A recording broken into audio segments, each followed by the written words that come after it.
Hello everyone, स्वागत है आप सभी का after the discussion of basics of IR and India US relation. हम लोग कवर कर रहे थे June 2023 Vision IAS monthly magazine and in that journey we have completed in lecture 1 entire polity and governance and in lecture 2 part 1 हमने entire basics of IR and India US relation को cover किया। And आज की lecture में we will cover entire magazines of IR. This is the magazine. ये part को हमने already cover कर लिया है एंड आज हम लोग दिस पार्ट को कवर करेंगे। एंड एक अनाउंसमेंट है फॉर अपकमिंग वीडियो, बिकॉज इसके बाद हमें इकोनॉमी कवर करनी है। So tomorrow I will upload a video of entire budget making process and some basic concept. यह वीडियो टिल नाउ अभी तक का आपका one of the best video होगा जो अभी तक आपने YouTube पे देखा होगा। This video will tells you about कि इकोनॉमिक्स क्या ऐसे भी पढ़ी जा सकती है, जिसमें आपको कुछ भी चीज़ को, यदि आपको कुछ भी नहीं आती है फिर भी आप 100% उसे समझेंगे। और समझना क्या, वो चीज़ आपको फिर से याद रखने की ज़रूरत नहीं पड़ेगी। मैंने कुछ उसी तरीके से इसे डिज़ाइन किया है और कुछ ऐसी बातें आपको मैं बताऊंगा कि इंटायर पार्लियामेंट में कैसे टोटल प्रोसेस होती है बजट मेकिंग की, जिसमें कि जो स्टार्ट होती है सबसे पहले तो बजट सेशन से स्टार्ट होती है। एंड जब बजट सेशन के बाद प्रेसिडेंट आते हैं, प्रेसिडेंट जॉइंट सिटिंग को एड्रेस करते हैं, फिर उसके बाद मोशन ऑफ थैंक्स होता है, फिर प्रेसिडेंट चले जाते हैं, फिर उसके बाद उसके सामने इकोनॉमिक सर्वे रिलीज किया जाता है। नेक्स्ट डे फाइनेंस मिनिस्टर आती हैं, वो बजटरी स्पीच देती हैं। देन आफ्टर फिर डे 2 में क्या होता है, डे 3 में क्या होता है, कैसे डिमांड ऑफ फॉर ग्रांट पास होता है। यह इंटायर बजट मेकिंग प्रोसेस कल इसको मैं एक्सप्लेन करूँगा।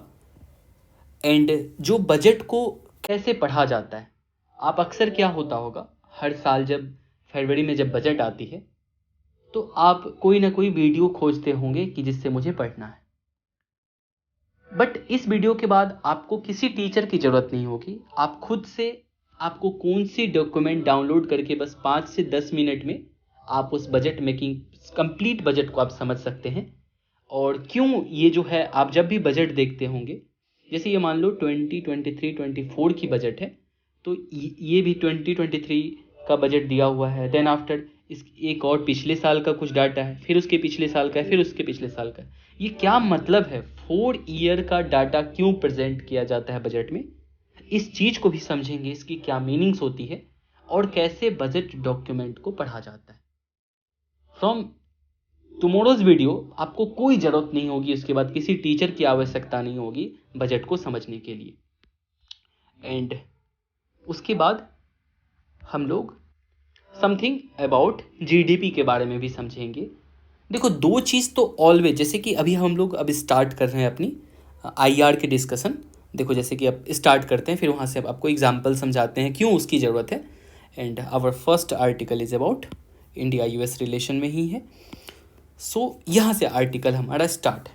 और देखो, जैसे फर्स्ट पेज का फर्स्ट आर्टिकल है इंडिया यूएस रिलेशन का, क्या दिया हुआ है यहाँ पे कि हमारा जो बायलैटरल ट्रेड है बिटवीन इंडियाज एंड अमेरिका, वो कितना होता है, $128 बिलियन का होता है। बट आपको लगता है क्या इस डाटा और फैक्ट का कोई मतलब नहीं है यदि आप इसे कंपेयर करके नहीं पढ़ोगे? मतलब क्या मतलब है, ये कोई आपको 128 बिलियन बोले, ट्रिलियन बोले, इसका कोई मतलब नहीं होता है जब तक आप ये नहीं समझते हैं कि आपकी देश की टोटल जीडीपी कितनी है। सपोज दैट यदि जीडीपी मान लो 100 रुपीज़ है, तब तो कंपेयर करके, और उसके बाद बोलोगे क्या कि हमारा यूएसए के साथ जो ट्रेड है वो 10 रुपीज़ का है और हमारा इंटायर जो ट्रेड होता है वो ट्रेड है मान लो 20 रुपीज़ का। तो हम लोग कुछ एक आइडिया लग रहा है ना कि हमारे जीडीपी के रिस्पेक्ट में हमारा ट्रेड जो है 20 रुपीज़ का हम पूरी दुनिया में ट्रेड करते हैं, उस 20 में 10 रुपीज़ यूएसए के साथ करते हैं। तब इस डाटा का कोई मतलब है। एक तो चीज़ जीडीपी हुआ and second one is budget. अब मान लो कोई चीज़ बोल देगा कि मिनिस्ट्री ऑफ डिफेंस को जो है वो उसने जो है क्या 1.10 लाख करोड़ की डील साइन की है। बट ये इस डील का मतलब क्या होगा जब तक आपको यही नहीं पता है कि हमारा कंट्री का बजट कितना है इस साल का। लेट्स एग्जाम्पल, मान लो 34 लाख करोड़ हमारे देश का बजट पिछले साल था और इस साल लगभग 45 लाख करोड़ का है। इस मतलब 45 लाख करोड़ का हमारा बजट है, उतने में से 1 लाख करोड़ का मान लो हम डिफेंस डील कर रहे हैं, एजुकेशन पे इस मनी का कितना खर्च कर रहे हैं, हेल्थ पे कितना खर्च कर रहे हैं, तो एक आपको जो है डाटा का वैल्यू पता चलेगा और उस डाटा को आप तब एग्ज़ाम में यूज़ कर पाएंगे। अदरवाइज इस डाटा का कोई वैल्यू नहीं है यदि आप कंपेरेटिव वे में उसे नहीं रिकॉल कर सकते हैं। इसीलिए इकॉनमी पढ़ने से पहले हम लोग अपने बेसिक के क्लास में बजट के बारे में थोड़ा समझेंगे, देन आफ्टर जीडीपी के बारे में समझेंगे और कुछ बहुत ही आम भाषा में समझेंगे और जो कि मान लो बिल्कुल आपको बेसिक लेवल से उसे कवर करेंगे ताकि आपको हर कुछ क्लियरली समझ में आ जाए। और इवन मैंने तो उसे इतनी बेसिक तक उसमें डिटेल में किया है कि जैसे मान लो किसी को ये नहीं पता चलता है कि जैसे ये डॉलर में है, मतलब बिलियन डॉलर है, तो ये इसको जब हम लोग रुपीज़ में कन्वर्ट करेंगे तो क्या होगा, लाख करोड़ का मतलब क्या होता है। जैसे मान लो बोलते हैं ना कि 45 लाख करोड़ का हमारा बजट है, 45 लाख करोड़ का मतलब कितना मनी होता है, तो लैक्स मतलब मान लो 10⁵ जीरो होता है, करोड़ में 10⁷ जीरो होता है। टोटल को ओपन करेंगे तो टोटल 12 जीरो होगा। 12 जीरो को 6 जीरो को मिलियन कहते हैं, 6 जीरो हुआ मिलियन, 9 जीरो को हम लोग बिलियन कहते हैं और 12 जीरो को ट्रिलियन कहते हैं, मतलब 12 प्लेस डिजिट तक। सो दैट मनी को जब हम लोग कन्वर्ट करेंगे तो वो ट्रिलियन में कैसे कन्वर्ट होता है, बिलियन में कैसे कन्वर्ट होता है, उन सारी चीज़ों को हम लोग कवर करेंगे। So on this note let's start our India US relation. क्या है न्यूज़ में, क्यों है इंडिया यूएस? तो हमारे प्राइम मिनिस्टर साहब विजिट किए थे अभी रिसेंटली में, यूएस गए हुए थे और वहाँ जब गए वो तो कई सारा जो है strategic deal and partnership sign हुआ। जब भी आप आईआर पढ़ते हैं और किसी कंट्री के बारे में तो बहुत जगह आपको ये दिखा रहता है कि स्ट्रेटेजिक पार्टनरशिप एग्रीमेंट। क्या होता है स्ट्रेटेजिक पार्टनरशिप एग्रीमेंट? 1 मिनट के लिए पहले इसे कवर कर लेते हैं because most of the articles में ये चीज़ आती है। स्ट्रेटेजिक पार्टनरशिप एग्रीमेंट का मतलब देखो, सबसे पहले क्या होता है, एक वर्ड है जिसे कहते हैं हम लोग अलायंस कहते हैं। अलायंस क्या होगा कि 2 कंट्री है, suppose that this one is India, this one is China, दोनों आपस में बैठ के बात किए क्या भाई, चलो हम दोनों आपस में कुछ चीज़ें जो है चूँकि हम लोग डील एक साइन करते हैं जिसमें हम मान लो कुछ तुम्हारे कंट्री में बेचेंगे, तुम हमारे कंट्री में कुछ ला के दोगे, इस तरह का एक डील होता है, that is known as alliance. तो अलायंस को आईआर की भाषा में क्या कहते हैं? यह एक रिटेन फॉर्मल एग्रीमेंट होता है। फॉर्मल मतलब 2 कंट्री के राष्ट्राध्यक्ष मिलके बैठते हैं और एग्रीमेंट पे साइन करते हैं। और वह एग्रीमेंट कैसे बेस्ड होता है? Agreement based upon certain common values that it may be religious, economic, political. क्या मतलब हुआ कि जब भी आप जो एग्रीमेंट साइन करोगे तो वो जो एग्रीमेंट होगा दैट एग्रीमेंट बेस्ड होगा सर्टेन कॉमन वैल्यूज़ पे। ये कॉमन वैल्यूज़ का मतलब क्या हुआ? लेट्स एग्जांपल समझो कॉमन वैल्यूज़ इकोनॉमिक के टर्म पे। जैसे मान लो ये हो गया India and that will B China. Suppose करो कि चाइना क्या बोलता है हमें, brother this one is India and this one is China. China हमें कहता है देखो ब्रदर, मैं तुम्हारे घर में ट्रेड करना चाहता हूँ। बोला ठीक है करो, क्या बेचोगे सामान? तो चाइना बोलता है क्या भाई, मैं तुमको जो है स्नैक ब्लड जो है, क्या चाइनीज़ लोग स्नैक मतलब सांप के ब्लड को कप में निकाल के उसको पीते हैं। तो चाइना ने बोला चलो मैं तुम्हारे कंट्री में स्नैक ब्लड जो है डील करूँगा, बेचूंगा। इंडिया वाला बोला अरे नहीं नहीं भाई साहब, मुझे हमारे यहाँ ये कोई नहीं लेता है, हमारे यहाँ कोई नहीं पीता ये। Listen, there is one disclaimer, I respect north eastern people. मुझे पता है कि नॉर्थ ईस्ट पीपल कुछ लोग स्नैक का ब्लड भी कंज्यूम करते हैं। सो मैं बस ये एक एग्जांपल दे रहा हूँ बिकॉज जो है क्या मोस्ट ऑफ पीपल को ये चीज़ डायरेक्टली वो समझ पाए। तो ऐसे बाकी कुछ और भी एग्जांपल्स हो सकती है। तो स्नेक का ब्लड मान लो चाइना भेजना चाहा, हमने बस डील में क्या बोला, देखो भाई हमारा ये जो है ना ये कॉमन वैल्यू सिस्टम नहीं है, हम लोग जो है स्नैक का ब्लड कंज्यूम नहीं करते हैं, सो तुम इसको मत बेचो हमारे यहाँ, और ये इन्वायरमेंट के लिए भी सही नहीं है। तो हम इस चीज़ को नहीं डालेंगे। क्या चीज़ डालेंगे? जो कॉमन चीज़ है या फिर जिसकी वैल्यू इंडिया में है, जो इंडियन पीपल उसे यूज़ करते हैं। सो उस चीज़ को हम जो है रिटेन फॉर्मल एग्रीमेंट में लिख के साइन करते हैं, तो इसे कहते हैं अलायंस कहते हैं। अब अलायंस का 3 स्टेज होता है। अलायंस भी जैसे जैसे जब म्यूचुअल ट्रस्ट बढ़ता है दो कंट्री के बीच में, वह अलायंस कन्वर्ट हो जाता है स्ट्रेटेजिक पार्टनरशिप। अलायंस बोलो या एग्रीमेंट बोलो, बात सेम है। स्ट्रेटेजिक पार्टनरशिप एग्रीमेंट में देखो क्या होगा, यहाँ से यहाँ तक का डेफिनेशन सेम रहेगा। इससे पहले क्या आपने देखा कि यह एक रिटेन फॉर्मल एग्रीमेंट होता है of certain common values where one country proposes security protection to other and get privileged access to the market। ये कंप्लीट डेफिनेशन था अलायंस का, जिसमें कि एक तो क्या है, क्या जब मान लो चाइना कोई सामान हमारे इंडिया में बेच रहा है, स्नैक ब्लड को छोड़ के मान लो इंडिया बेच रहा है, क्या इंडिया Xiaomi का क्या कर रहा है, मोबाइल बेच रहा है।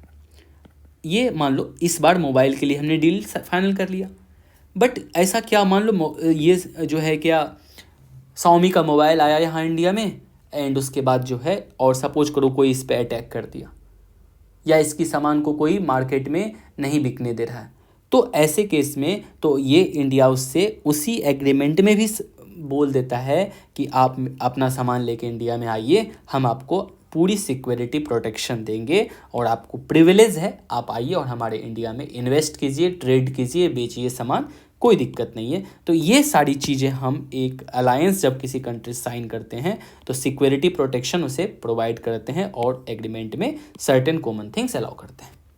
लेकिन जब बात करते हैं यह अलायंस, जब दो कंट्री के बीच ट्रस्ट बढ़ जाती है तो यह अलायंस कन्वर्ट हो जाती है स्ट्रेटेजिक पार्टनरशिप एग्रीमेंट में। और इसका मतलब क्या होता है, यह भी एक रिटेन फॉर्मल एग्रीमेंट है जो कि बेस्ड अपॉन होता है कॉमन वैल्यू। यहाँ तक सेम है कॉमन वैल्यू। देन आफ्टर देखो डेफिनेशन में चेंज क्या होता है, यहाँ पे था where one country propose security, और यहाँ पे हम लोग बात करते हैं जहाँ पे where two countries may cooperate with each other in multi-dimensional diplomacy except security dimension। क्या मतलब हुआ, जहाँ पे कि कहता है मल्टी डायमेंशनल डिप्लोमेसी होता है। मल्टी डायमेंशनल मतलब क्या, जब हम साइन करते हैं स्ट्रेटेजिक पार्टनरशिप एग्रीमेंट तो उस जगह हम लोग बात करते हैं एनर्जी सिक्योरिटी का, economic security, political security, commercial defence sales, मान लो कुछ हथियार बेचना है, ये सारी चीज़ को जो है हम लोग स्ट्रेटेजिक पार्टनरशिप एग्रीमेंट में साइन करते हैं। स्ट्रेटेजिक पार्टनरशिप में कभी भी सिक्योरिटी डायमेंशन नहीं होगा, सिक्योरिटी डायमेंशन स्ट्रेटेजिक पार्टनरशिप में नहीं होता है। बट इसका मतलब ये नहीं है कि सिक्योरिटी डायमेंशन नहीं है तो हम क्या कर सकते हैं, उससे कुछ जो है डिफेंस सेल या परचेज नहीं कर सकते हैं। हम उससे मान लो रफाल खरीद सकते हैं, फाइटिंग एयरक्राफ्ट खरीद सकते हैं। सिक्योरिटी डायमेंशन डिफरेंट होता है, जिसमें एक कंट्री आपको प्रॉमिस करता है कि जब आपके देश में कोई खतरा होगा तो हम आपको आके बचाने के लिए आएंगे। ये सिक्योरिटी डायमेंशन स्ट्रेटेजिक पार्टनरशिप में नहीं होता है। अलायंस का थर्ड एडवांस फीचर है जो कि होता है सबसे ऊपर होता है, उसे कहते हैं मिलिट्री अलायंस। मिलिट्री अलायंस को कहा जाता है highest stage of friendship which two countries can achieve in international politics. दो कंट्री इंटरनेशनल पॉलिटिक्स में सबसे अच्छी दोस्ती, सबसे हाईएस्ट लेवल की दोस्ती का मतलब क्या है, वो अपने आप में मिलिट्री अलायंस या मिलिट्री एग्रीमेंट साइन कर ले।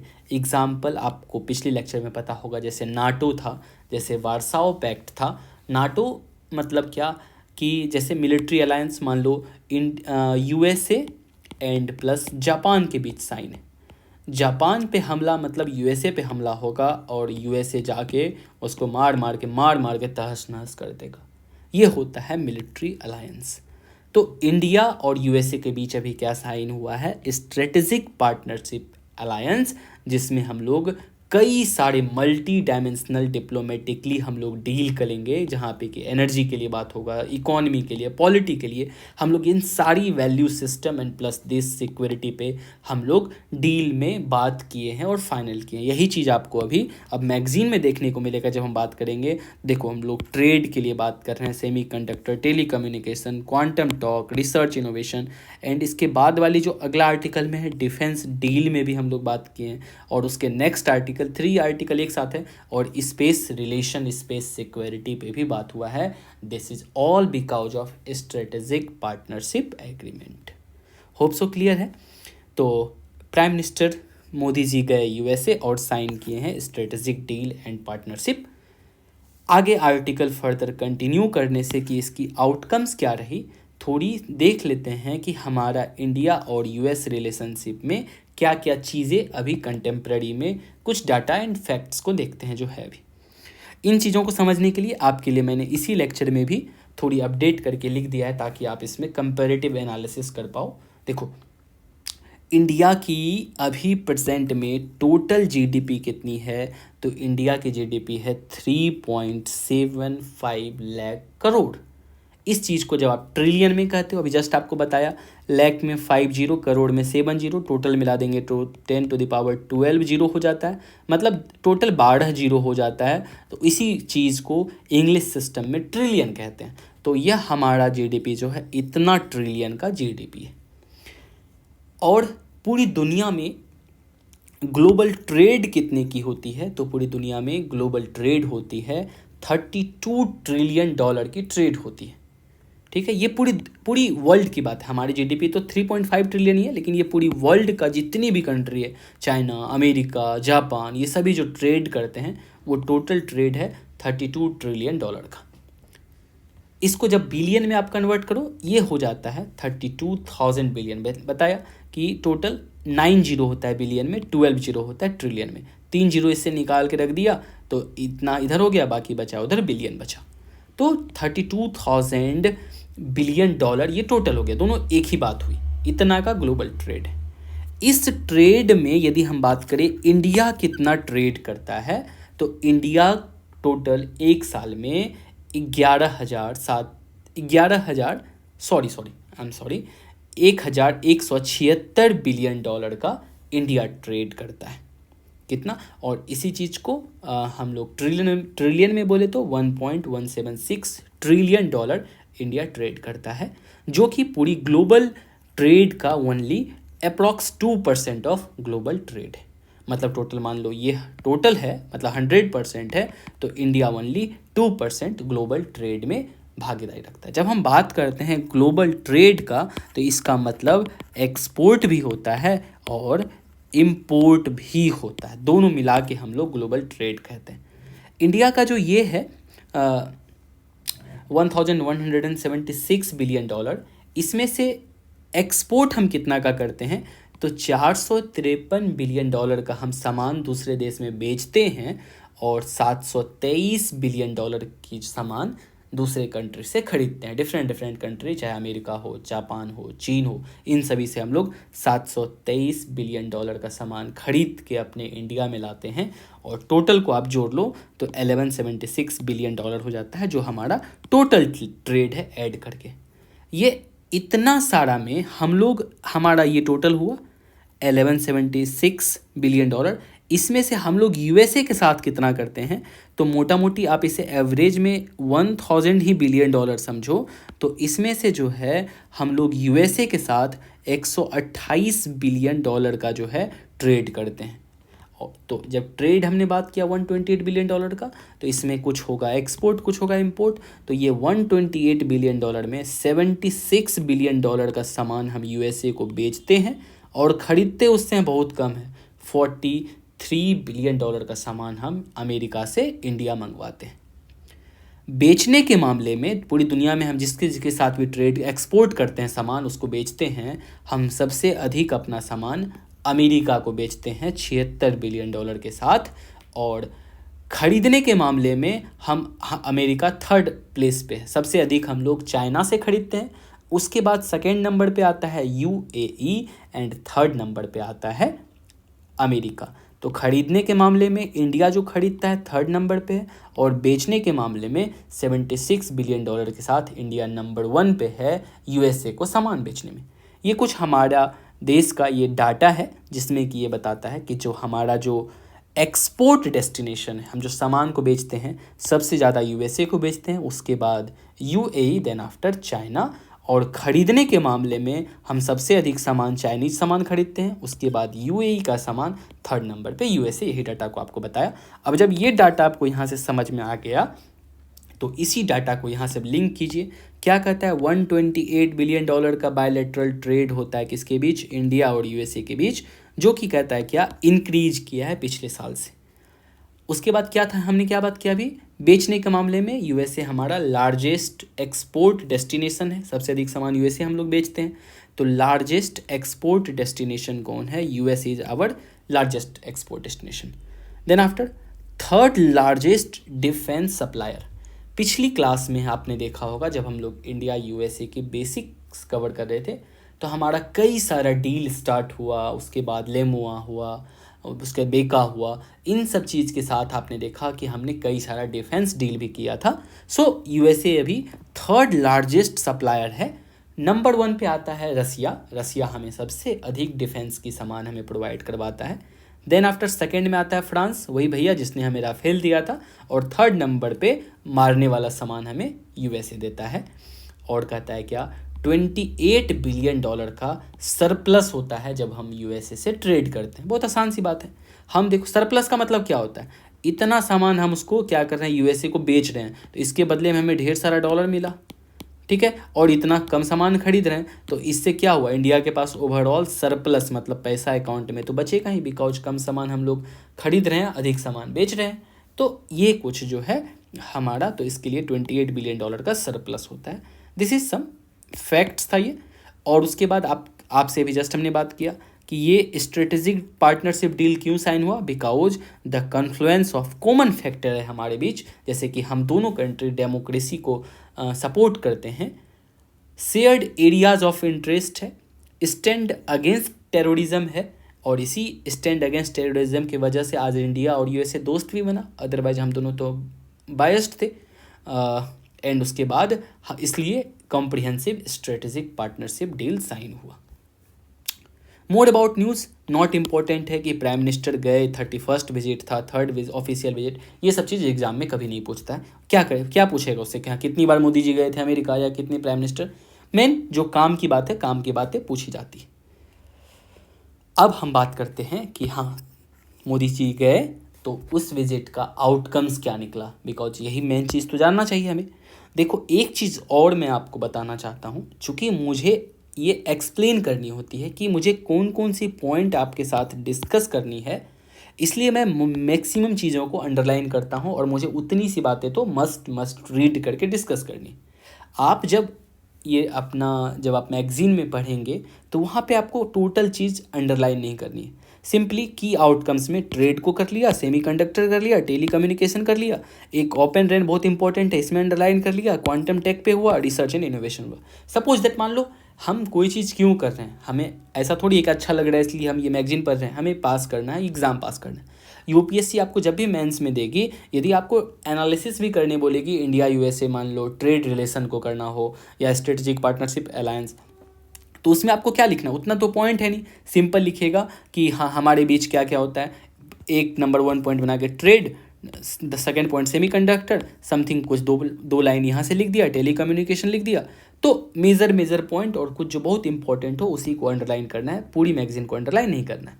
तो आउटकम्स कुछ इस तरीके का निकला। क्या तो फर्स्ट कहता है, क्या फर्स्ट आउटकम है ट्रेड से रिलेटेड, तो क्या कहता है, interagency land strategic trade dialogue was launch. Trade dialogue हमने बहुत सारा agency, different agencies of USA के साथ मिलके हमने एक ट्रेड डायलॉग लॉन्च किया। किसके लिए, to undertake efforts to export control and facilitate technology transfer. मान लो इंडिया में है कुछ, ये कंपनी यूएसए में है, यहाँ से इन्वेस्टमेंट कुछ होगा, ट्रेड होगा, तो मान लो टेक्नोलॉजी भी, तो अब मान लो एक फैक्ट्रीज़ है जो यूएसए की फैक्ट्री इंडिया में लगा रहा है, हमें टेक्नोलॉजी कैसे ट्रांसफ़र होगी, तो उसके बाद बाकी सारी चीज़ों के लिए हमने एक ट्रेड डायलॉग लॉन्च किया है जो कि एक्सपोर्ट को कंट्रोल करेगा एंड फैसिलिटेट करेगा टेक्नोलॉजी ट्रांसफ़र में। देन आफ्टर, ये तो बहुत ज़्यादा इंपॉर्टेंट पॉइंट नहीं था, ये पॉइंट काफ़ी इंपॉर्टेंट है जहाँ पे कि हम बात कर रहे हैं सेमीकंडक्टर के बारे में। एक एमओयू साइन हुआ है किसके लिए, semiconductor supply chain and innovation partnership sign हुआ है, बहुत इंपॉर्टेंट है। सेमीकंडक्टर अभी के प्रेजेंट करंट जो टेक्नोलॉजिकल डेवलपमेंट का वो बैकबोन है, क्या, सेमीकंडक्टर। तो इसकी जो है सप्लाई के लिए हमने एक एमओयू साइन किया है, और उसके बाद किस लिए, to promote commercial opportunity, research, talent and skill development. Then after the very very important point regarding telecommunication में, तो एक public private joint task force को led by India's Bharat 6G and US next G alliance. देखो, ये public private joint task force है जहाँ पे कि कुछ पार्टीज़ हैं गवर्नमेंट की है, सम पार्टीज़ का जो प्राइवेट मेंबर्स हैं, तो जिसमें इंडिया के तरफ से भारत 6G है और यूएस की तरफ से नेक्स्ट जी अलायंस है, जो दोनों मिलकर किस लिए काम करेगा, तो नेक्स्ट जी अलायंस एक इनिशिएटिव है to advance North American wireless technology leadership through private sector led development.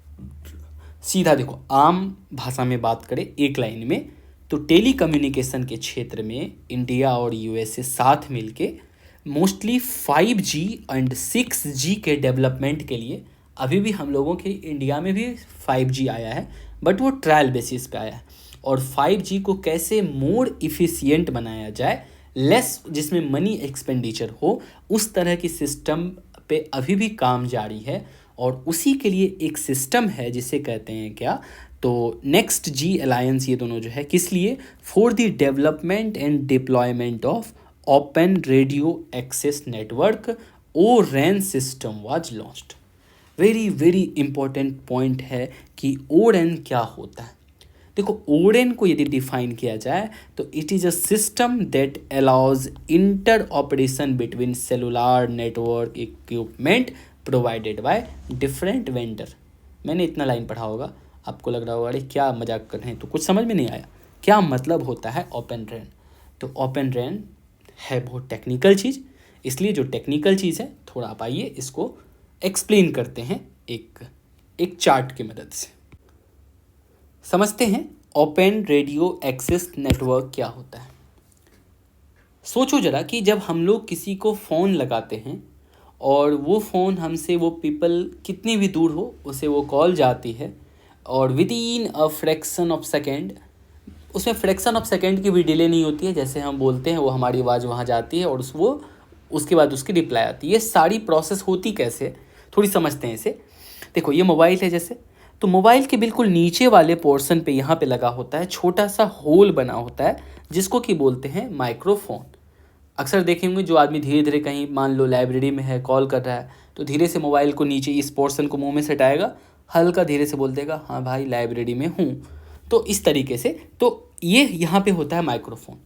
जब हम लोग इस माइक्रोफोन से बोलते हैं तो क्या होता है कि हमारा जो आवाज़ है, इस आवाज़ को हमारा इसमें यहाँ पे जो होता है क्या, ये माइक्रोफोन देख रहे हैं, ये सिस्टम पूरी माइक्रोफोन की सिस्टम है यहाँ से।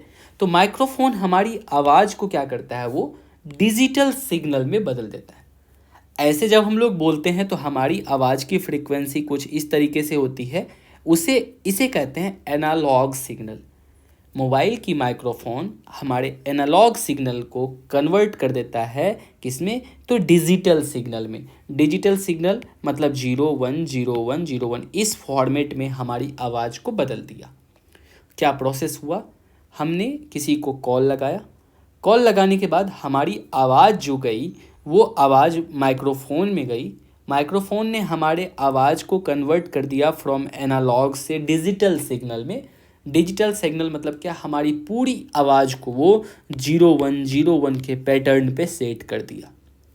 उसके बाद ये डिजिटल सिग्नल इसके बाद यहाँ से एंटीना के थ्रू होते हुए ये डिजिटल सिग्नल देखो कुछ इस तरीके का डिजिटल सिग्नल होता है 1000। जैसे कि मान लो आपने कुछ बोला, जब आवाज़ निकली आपको तो मान लो जहाँ से आवाज़ निकला 1, आप साइलेंट रहे वो 000 हो गया। कितनी देर तक साइलेंट रहे वो, मान लो जैसे कि ए बोला तो ए का पैटर्न हो सकता है 101 होगा, बी का वर्ड हो सकता है 1000001 हो गया, ये बी का हो गया। इस तरह से पूरा सिग्नल सिस्टम होता है डिजिटल सिग्नल का।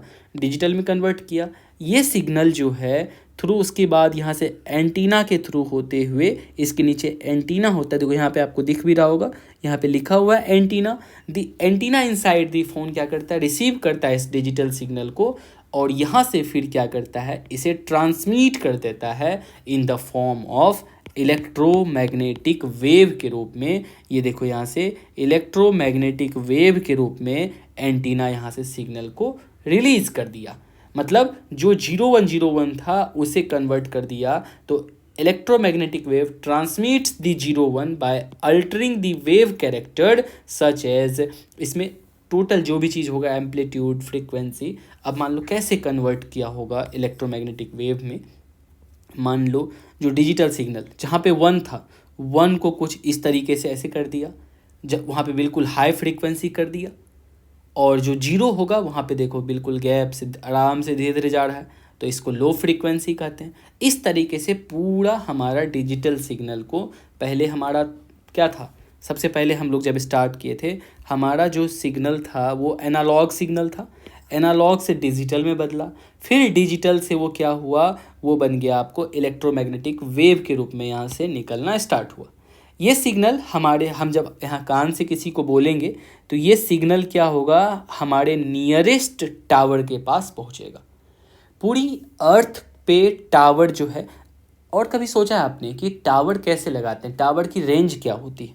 तो ये जो है कह सकते हैं टेली कम्युनिकेशन की टेक्नोलॉजी के अकॉर्डिंगली पूरी अर्थ को जो है ना हम लोग हेक्सागोनल शेप में डिवाइड कर देते हैं।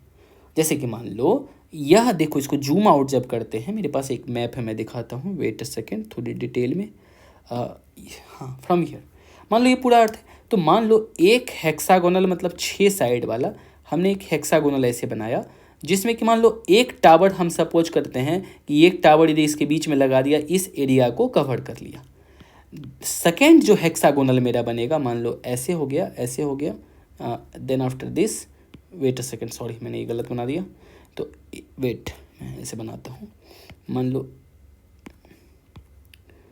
एक हेक्सागोनल ऐसे हो गया, ये इतना एरिया को कवर किया। नेक्स्ट हेक्सागोनल मान लो कुछ मेरा ऐसे हो सकता है, ऐसे ऐसे ऐसे ऐसे। थर्ड हेक्सागोनल हो सकता है ऐसे हो गया, ऐसे हो गया, एंड ये पैटर्न यहाँ मिल गया। फोर्थ, इस तरीके से पूरी अर्थ को हम लोग क्या करते हैं, इस हेक्सागोनल शेप में इंटायर अर्थ को कवर कर लेते हैं, और हर हेक्सागोनल में एक मेरा जो है क्या होता है, टावर लगा होता है। देखो इसी तरह से पूरा अर्थ को क्या किया गया, हर जगह ये टावर आपको दिख रहा होगा। तो जो आपके जैसे मान लो आप इस टावर के अंदर में हो, बात कर रहे हो, तो आपका सिग्नल यहाँ पहुँचा।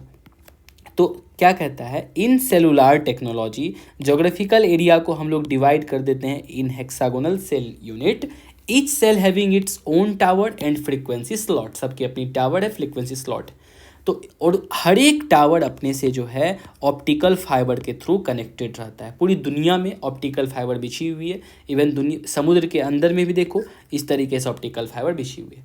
तो हुआ क्या, अभी तक जो आपने इलेक्ट्रोमैग्नेटिक वेव आपके मोबाइल से निकला, ये नियरेस्ट टावर तक पहुंचा, जिस हेक्सागोनल में आप हो उसी टावर पे पहुंचा।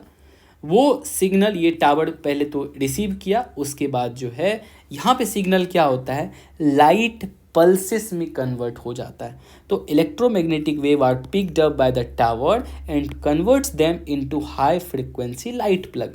तो ये लाइट प्लग में यहाँ से नीचे आता है, टावर से यहाँ से देखो चलना स्टार्ट हुआ, ये लाइट प्लग नीचे आ रहा है, नीचे आने के बाद ये ग्राउंड पे आएगा। इलेक्ट्रिक इम्पल्स नीचे आने के बाद बेस स्टेशन पे पहुंचता है।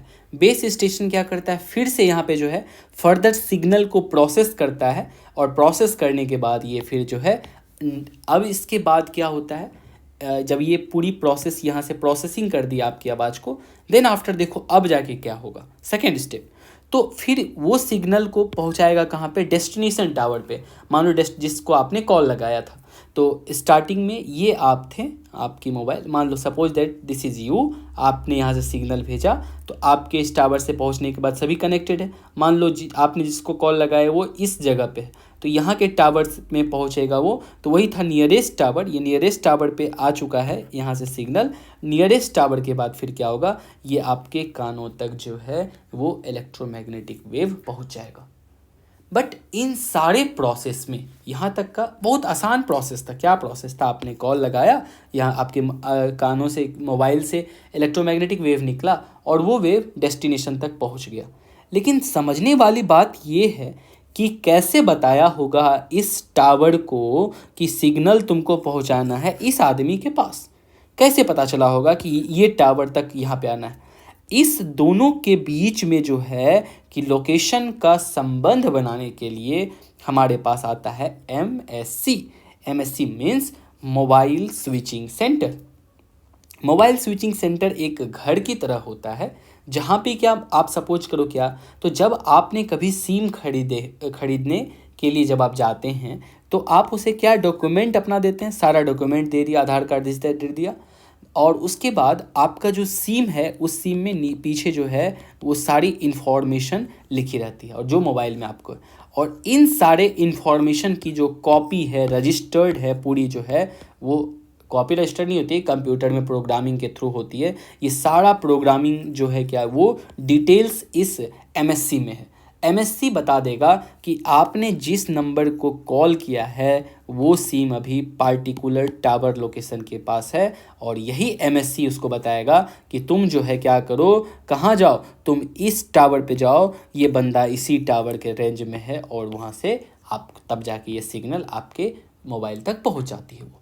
इसलिए तो पुलिस हमें ट्रैक कर लेती है, बिकॉज क्या, MSC मतलब क्या, मोबाइल स्विचिंग सेंटर में हमारी सारी इन्फॉर्मेशन सिम की होती है, जिसके थ्रू हमें वो ट्रैक कर लेता है। अंदर से आप देखोगे कुछ इस तरीके का मोबाइल स्विचिंग सेंटर आपको दिखेगा, जहाँ पे देखो ये सिम है, ये सिम इसमें इस सिम की सारी इन्फॉर्मेशन सर्वर के थ्रू सारा स्टोर इसमें रहता है, जिससे कि सारी इन्फॉर्मेशन है। और एक होता है होम MSC, मतलब कहाँ, जिस टावर रेंज में आप थे, suppose that this is you, तो ये आपका जब आपके आसपास होगा उसको बोलेंगे होम MSC। होम MSC में आपका सारा इन्फॉर्मेशन है, फिर आपने जिसे कॉल लगाया उसके बाद वो पहुंच गया, तो उसे बोलते हैं फॉरेन MSC। तो इन सारी प्रोसेस में अब देखो, इंटायर प्रोसेस हमने देखा कि फ्रॉम यहाँ से सॉफ्टवेयर की माइक्रोवेव से कहानी स्टार्ट हुई, फिर टावर की टेक्नोलॉजी, फिर इंटायर सॉफ्टवेयर। तो इन सारे प्रोसेस में जितनी भी इक्विपमेंट्स लगती है, that is known as radio access network. तो इसका क्या है, it is the network system by which different device like mobile computer can talk with each other by the transmitting signal के थ्रू आपस में सभी बात करते हैं। तो अब क्या कहता है इसके बाद, to complete this network we need many components. आपने क्या देखा, हमें एंटीना चाहिए था, हमें माइक्रोवेव चाहिए था, हमें बेस स्टेशन चाहिए, टावर चाहिए, सैटेलाइट चाहिए, एंड सॉफ्टवेयर एट्सेट्रा एट्सेट्रा। तो अर्लियर क्या होता था कि ये सारी चीज़ें, जिस कंपनी का टावर होगा उसी का बेस स्टेशन, उसी का एंटीना, उसी का सैटेलाइट, इन सारे चीज़ का प्रोवाइडर एक ही कंपनी हुआ करता था। तो जिसकी वजह से क्या होता, तो कि कॉस्ट बढ़ जाता और टाइम बढ़ जाता। कहता है क्या, earlier only one company provide all this stuff, that is called closed radio access network, that is closed RAN। अभी कंसेप्ट चल रहा है ओपन रैन का। ओपन रैन का मतलब क्या होता है, तो now we try to make open RAN, जहाँ पे क्या होगा, by different player can come together and work. जिसमें मान लो कोई सॉफ्टवेयर दे दिया, कोई टावर दे दिया, कोई MSC किसी का वर्क कर रहा है, इस तरीके से इंटायर प्रोसेस को स्मूथ करने की प्रक्रिया को ओपन रैन कहते हैं। अब आप इस लाइन को समझो तो आपको लगेगा हाँ मैं पागल नहीं बना रहा हूँ, मैं सही लाइन पढ़ रहा हूँ। Open RAN means, open RAN is a system that allow interoperation मतलब क्या, हर एक डिवाइस एक दूसरे से कॉम्पेटेबल होके काम करे। Inter operation between cellular network equipment provided by different vendor. अलग अलग कंपनीज सप्लाई करेगी नेटवर्क इक्विपमेंट और उसके बाद इंटर ऑपरेबिलिटी होगी, जिससे क्या होगा कि 5G का टावर का विस्तार करना हो, 6G का टावर लगाना हो, वो फास्टली होगा, इफ़िशियंटली होगा। Next is quantum deal. India और यूएस ने quantum coordination mechanism was establish किया है। दैट मीन्स सिंपल सी भाषा में कि क्वांटम टेक्नोलॉजी के लिए हम क्या कर रहे हैं, आपस में डील किए हैं। सो दैट क्या करेगा, तो इससे to facilitate collaboration among industry, academia, government and it aims to work toward the achievement of comprehensive quantum information science.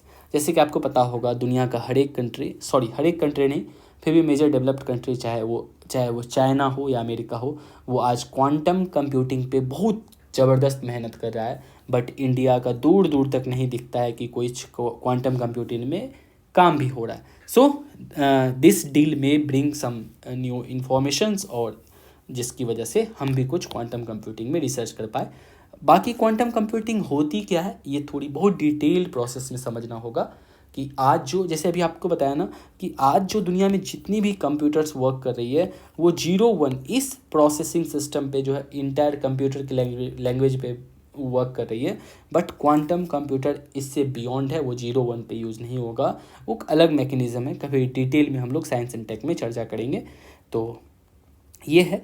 And उसके बाद कहता है क्या, US India science technology endowment fund भी लॉन्च किया गया है for the joint development and commercialisation of artificial intelligence and quantums between two countries. Then after research and innovation पे हमने डील साइन किया। तो a new initiative called innovation handshake मतलब क्या, दोनों तरफ से टू कनेक्ट द स्टार्टअप्स और इकोसिस्टम ऑफ टू कंट्री।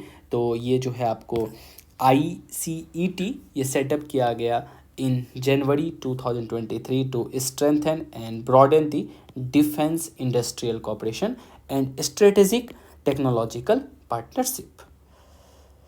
यह हेड किया जाएगा जो ICET है, that is means initiative on critical and emerging technology, जिसमें कि हम लोग अभी इनोवेशन हैंडशेक किया। तो इसका हेड कौन करेगा, national security council secretariat in India और US नेशनल सिक्योरिटी काउंसिल इन US। देन आफ्टर और हमारा क्या है, क्लीन एनर्जी पे पार्टनरशिप हुई है। India and US new emerging renewable energy technology action plan was launched which will accelerate cooperation in. तो अब बात कर रहे हैं हम लोग रीन्यूएबल एनर्जी का। तो सिंपल सी बात है, तो renewable source like green hydrogen हो गया, ऑफशोर एंड ऑनशोर विंड, मतलब विंड एनर्जी को यूटिलाइज करना, उसकी टेक्नोलॉजिकली जो है क्या हेल्प करना, एंड अदर इमर्जिंग टेक्नोलॉजी पे which will be clean energy पे हमने डील साइन किया है। Then after the US Agency for International Development is to support Indian Railway ambitious target to become net zero carbon emitter by 2030। तो net zero होनी है तो carbon हमें किस पे शिफ्ट करना होगा, रीन्यूएबल एनर्जी पे। सो इसके लिए जो है क्या सपोर्ट कर रहा है हमें US। देन आफ्टर हमें क्रिटिकल मिनरल्स पे भी हमारी बातें हुई है। पहले बात तो ये समझ लेते हैं क्रिटिकल मिनरल्स क्या होता है। ये भी सेमीकंडक्टर की तरह आज के समय की बैकबोन है न्यू इकोनॉमी की। तो क्रिटिकल मिनरल ऐसे एलिमेंट्स को कहते हैं। जब हम बात करते हैं एलिमेंट्स की तो पूरा पीरियोडिक टेबल कुछ इस तरीके से दिखता है, जहाँ पे कि 118 एलिमेंट है। इसमें कुछ मेटल्स हैं, कुछ नॉन मेटल्स हैं, कुछ मेटलवाइड्स हैं। तो मेटल और non metallic element that has 2 characteristic, यदि उसके पास 2 कैरेक्टरिस्टिक होगा तो उसे हम लोग बोलेंगे क्या, तो क्रिटिकल मिनरल बोलेंगे। फर्स्ट क्या कैरेक्टरिस्टिक्स होना चाहिए, essential for the functioning of our modern technology economics national security. यदि वो हमारे मॉडर्न टेक्नोलॉजी के लिए, इकोनॉमिक्स के लिए, नेशनल सिक्योरिटी के लिए बहुत ज़रूरी है तो उसे बोलेंगे critical mineral. And second characteristic क्या होना चाहिए, there is a risk that its supply could be disrupt, उसकी सप्लाई कभी भी डिसरप्ट हो सकती है बिकॉज वो नेशनली काफ़ी इंपॉर्टेंस है। That element is known as, क्या कहते हैं उसे, क्रिटिकल मिनरल्स कहते हैं। जैसे एग्जांपल मान लो क्या क्या क्रिटिकल मिनरल में बनता है, तो phone, computer, fibre optic, semiconductor, defence, medical appliance, aerospace and many many more things इससे बनती है। That is known as critical mineral. India became the new members of US led mineral security partnership जिसे MSP कहते हैं, इस पे भी India को काफ़ी संघर्ष करना पड़ा कि जो है आपको क्रिटिकल मिनरल का मेंबरशिप बनने के लिए। तो मिनरल सिक्योरिटी पार्टनरशिप इंडिया बना है अभी उसमें, which aims to ensure the supply of critical minerals. Otherwise पहले इंडिया को क्रिटिकल मिनरल्स मिल नहीं पाता था। Collaboration in education, a joint task force of association of American universities and Indian education institution, जिसमें कि हम लोग बात करेंगे expanding research work and university partnership between two country. Next US government ने मेंशन किया है वह एक पायलट प्रोजेक्ट लॉन्च करेगा regarding the domestic renewable of visa for further 3 years. तो इसको देखना चाह रहा है कि एक पायलट प्रोजेक्ट चला के क्या ये सक्सेसफुल होगा या फिर इसकी क्या कॉन्सिक्वेंसेस है। नेक्स्ट इज रिगार्डिंग कॉन्सुलेट्स है। तो US 2 न्यू कॉन्सुलेट्स इंडिया में ओपन करना चाहता है, एक Bengaluru and second one is Ahmedabad.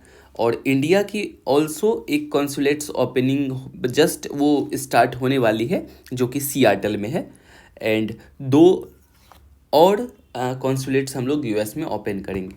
देखो कॉन्सुलेट होता क्या है, कॉन्सुलेट एक ऑफिस होता है, जैसे मान लो complete this one is USA, this one is India. तो USA में जो है जितने भी हमारे इंडियन एम्बेसी के लोग हैं वहाँ पे अलाउ करते हैं कि कॉन्सुलेट ऑफिस खोला जाए जहाँ पे कि गवर्नमेंट ऑफिसर्स रहते हैं इंडिया के, और वो जैसे किसी को मान लो वीज़ा की ज़रूरत है, पासपोर्ट की ज़रूरत है, बर्थ रजिस्ट्रेशन की ज़रूरत है, कई सारे डॉक्यूमेंट जो आपको देश से बाहर ज़रूरत पड़ती है वो आपको इस कॉन्सुलेट से मिल जाती है। सो US 2 न्यू कॉन्सुलेट्स इंडिया में खोलना चाह रहा है और इंडिया का एक ऑपरेशनलाइज्ड न्यू सियाटल में हो रहा है एंड 2 मोर कॉन्सुलेट्स हम लोग वहाँ पे ओपन करेंगे। So this indeed our general point regarding the जो ये आउटकम्स निकली इस विजिट की। सेम आर्टिकल अभी कंटिन्यू है regarding the second main heading कि हम लोग अब बात करते हैं क्या इंडिया US डिफेंस रिलेशन, हमने डिफेंस डील क्या किया।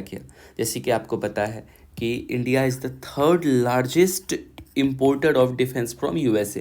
तो हमने क्या अभी डील किया समझते हैं। तो सेम न्यूज़ वही है कि Indian PM visit resulted major defence deal sign between India and USA। तो कुछ मेजर बातें यदि करें तो इस एग्रीमेंट से एक तो बोला क्या को प्रोड्यूस करेंगे GE F414 जेट इंजन। ये जेट इंजन किस लिए काम आएगा, ये वाली जेट इंजन जो है ये फाइटर एयरक्राफ्ट में ये जेट इंजन यूज होती है। जैसे मान लो हमारे पास रफाल है, रफाल क्या है एक फाइटर एयरक्राफ्ट है। आपको कंप्लीट मैंने जेट इंजन के बारे में पढ़ाया है, ये लेक्चर 3 था I think, wait a second, तो मैंने आपको बताया था। तो ये लेक्चर 3 स्पेस टेक्नोलॉजी जब आप जाएंगे तो वहाँ पे आपको जो है स्टार्ट करनी है 23 मिनट से, तो आपको इन कंप्लीट अंडरस्टैंडिंग मिल जाएगी कि जेट इंजन कैसे वर्क करता है, एरोप्लेन सिस्टम कैसे वर्क करता है, ये सब कुछ की जानकारी मैंने आपको ऑलरेडी पढ़ाया था पूरी बेसिक से। तो ये सारी जेट इंजन की, तो आप जाके उस वीडियो को 10 मिनट की छोटी सी वीडियो होगी, आप उसे देख लीजिएगा। नेक्स्ट कंटिन्यू करते हैं इसमें। तो यही जेट इंजन हमने साइन किया है GE 414 जेट इंजन। ये टर्बोफैन इंजन है जो कि US नेवी लगभग 30 साल से यूज कर रही है और प्रेजेंटली 8 नेशन इसे यूज कर रही है, जो कि like superior jets like Boeing super hornet and etcetera is using this jet engine. Next हमारी, तो ये को प्रोड्यूस करेंगे, हम दोनों मिलके करेंगे, इसमें टेक्नोलॉजी ट्रांसफ़र भी होगी, एक्सपीरियंस शेयर होगी बिटवीन इंडिया एंड USA। और किन के बीच ये प्रोडक्शन होगा, को प्रोडक्शन, तो यहाँ पे जनरल इलेक्ट्रिक्स है ये US की कंपनी और हमारे इंडिया की हिंदुस्तान एरोनॉटिक्स लिमिटेड, ये दोनों मिलके ये इंजन को बनाएंगे। उसके बाद सेकेंड है जो कि वेरी इंपॉर्टेंट, इंडिया प्रोक्यूर करेगा 31 high altitude long endurance unmanned aerial vehicles. उसका नाम क्या है MQ-9B ड्रोन। आम भाषा में हम लोग US से ड्रोन का डील किए हैं जो उस ड्रोन का नाम है MQ-9B ड्रोन। ये US से हम लोग बाय करेंगे। ये ड्रोन की कुछ अमेजिंग स्पेशलिटीज़ है, like MQ-9B drone has two variant, one is Sky Guardian and another one is Sea Guardian। दोनों का मतलब क्या होता है, नाम से ही क्लियर है। यदि कोई स्काई गार्डियन है तो इसका मतलब है क्या, इसे यूज़ किया जाएगा गार्डिंग लैंड फ्रंटायर्स। इससे जो है हम लोग लैंड को गार्डिंग करेंगे, लैंड फ्रंटियर्स। एंड जो सी गार्जियन होगा इससे सर्विलेंस करेंगे मेरी टाइम का, मतलब जो हमारा जो जैसे कि मान लो ये इंडिया का ये सॉरी दिस वन, तो ये जो हमारा मेरी टाइम सर्विलेंस होगा इसे हम लोग सर्विलेंस किससे करेंगे, तो ये हो गया आपको सी गार्जियन, मतलब हमारी मेरी time surveillance. And another one is sky guardian, जिससे लैंड फ्रंटियर को हम लोग सर्विलेंस करेंगे। यह ड्रोन की खासियत क्या है, यह 40 आवर तक जो है कंटिन्यूसली फ्लाई कर सकता है। मैक्सिमम स्पीड इसकी 388 किलोमीटर पर आवर है, मतलब इंडिया में जो मोस्ट ऑफ ट्रेन चलती है उससे डबल स्पीड में ये उड़ सकती है। और इसकी फ्लाइंग रेंज अराउंड जो है वो लगभग आपको 11,000 किलोमीटर के रेंज में है। तो काफ़ी स्पेशल ड्रोन है ये। इसकी पिक्चर्स यहाँ पे है। This one is the MQ-9B drone. और ये क्या क्या परफॉर्मेंस अचीव कर सकता है, तो जैसे कि मान लो कहीं पे हमें ह्यूमैनिटेरियन असिस्टेंस पहुंचानी है, डिजास्टर रिलीफ पहुंचानी है, तो हम इनसे कर सकते हैं। सर्च एंड रेस्क्यू ऑपरेशन, किसी चीज़ को खोजनी है, रेस्क्यू करनी है, तो हम इस ड्रोन से कर सकते हैं। लॉ इन्फोर्समेंट के लिए, border enforcement, defence counter air and airborne early warning system. The next point is India US Defense Acceleration Ecosystem Indus X was launched। देखो यहाँ पे Indus X में IND means India, US means United states of America, X, तो हमने ये क्या launch किया है, तो India US defence acceleration ecosystem. Ecosystem का मतलब क्या होता है, कोई भी जब आप एक इकोसिस्टम बनाते हो उसमें कई तरह की आप जो है काम करते हो, तो इस इकोसिस्टम के अंदर में हमारा क्या होगा, तो ये जो इकोसिस्टम हम क्रिएट कर रहे हैं इंडस एक्स इकोसिस्टम, जो फैसिलिटेट करेगा joint defence technology innovation and co production of advance defence technology. मतलब क्या हुआ कि हम लोग इसमें दोनों की एक्सपर्टीज जो होगी, यूएस की अपनी एक्सपर्टीज एंड इंडिया की अपनी एक्सपर्टीज, दोनों मिलके हम लोग जितनी भी डिफेंस टेक्नोलॉजी है, डिफेंस इक्विपमेंट है, हम लोग दोनों मिलके बनाएंगे। That was the aim of Indus X. More about Indus X थोड़ी यहाँ लिखी हुई है क्या, कि इंडस एक्स जो है US department of defence and Indian ministry of defence दोनों मिलके इसने लॉन्च किया है Indus X. It aims to expand the strategic technology partnership. तो देखो वही हुआ स्ट्रेटेजिक टेक्नोलॉजी पार्टनरशिप, तो दोनों कंट्री मिलके जितनी भी डिफेंस पे होगी उस पर रिसर्च करेगी, वर्क करेगी एंड प्रोड्यूस करेगी between government, business and academic institution. इसके बाद it will pay to enhance the connectivity between American and Indian defence startup. तो इस इकोसिस्टम के अंदर में मान लो इंडियन कुछ स्टार्टअप है, यूएस कुछ स्टार्टअप है, वो सभी आएंगे यहाँ वर्क करेंगे, explore joint opportunity in high tech defence innovation research and development. और इससे क्या होगा, स्ट्रेंथन होगा bilateral trade relationship and defence establishment linkages. So then after significance of the deal, अब हमने देखा कि टोटल कितनी चीज़ हुई, 3 डील साइन हुई है। एक तो हम फाइटर जेट इंजन ले रहे हैं GE414, second one is drone and third one is Indus x. एक इकोसिस्टम क्रिएट कर रहे हैं जहाँ पे इंडिया और यूएस मिलके खुद से डिफेंस इक्विपमेंट बनाएंगे। तो इसके सिग्निफिकेंस क्या है, ये क्या करेगा, बूस्ट टू इंडियन फ्लीट। तो कहते हैं this deal will allow HAL मतलब Hindustan Aeronautics Limited to manufacture F414 engine. तो ये जो होगा हमारी अपनी इंडियन कंपनी भी साथ में मिलके बनाएगी for indigenous light combat aircraft Tejas mark 2। तो हम लोग क्या करेंगे, जब हमारे पास ये डेवलप होगी तो हमारी जो फ्लीट है, फ्लीट में नंबर ऑफ एयरक्राफ्ट की संख्या बढ़ेगी, so it will boost Indian fleet. Then after technology transfer भी होगी। हम जितनी भी डील साइन किए इसमें ऐसा नहीं कि सिर्फ हम सामान खरीदेंगे उससे, उस सामान के साथ साथ वो हमें उसकी टेक्नोलॉजी भी देगा कि कैसे इसको फिर फर्दर आगे बनाया जाए।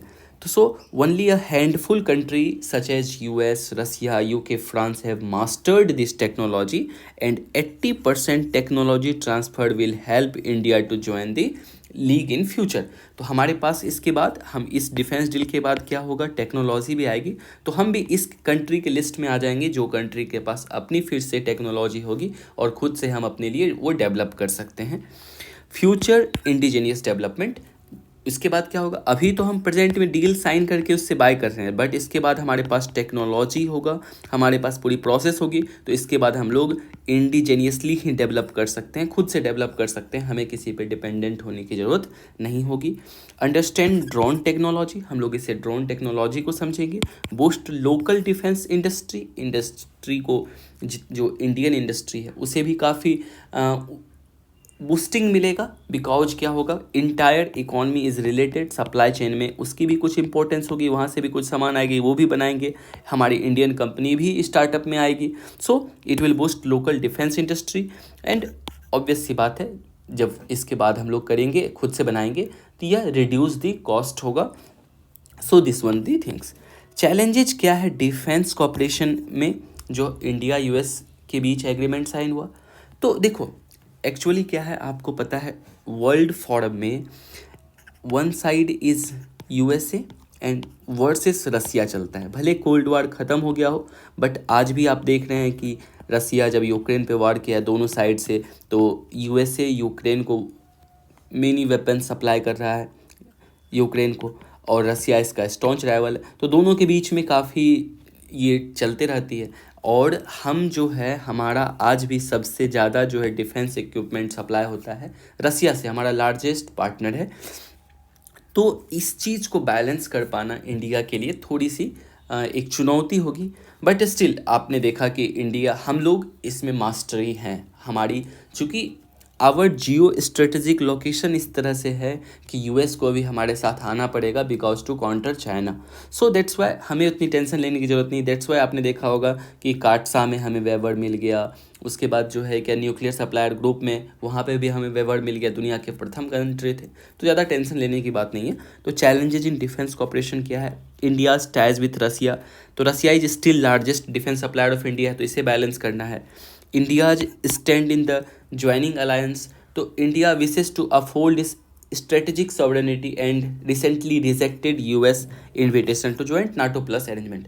तो यूएस ने हमें अभी क्या किया था, हमें जो है कि ऑफ़र दिया था कि तुम जो है नाटो प्लस में ज्वाइन हो जाओ, बट इंडिया ने कहा नहीं नहीं, हमारा तो वही नेम पॉलिसी आज भी है, नॉन अलाइंग मूवमेंट, हम किसी भी अलायंस में शामिल नहीं होंगे। तो सोचो नाटो में यदि होता तब तो रसिया से भयानक दुश्मनी हो जाएगा हमारा, तो इसलिए हमने जो है कि आज भी बोला, तो इस चीज़ को रिजेक्ट किया।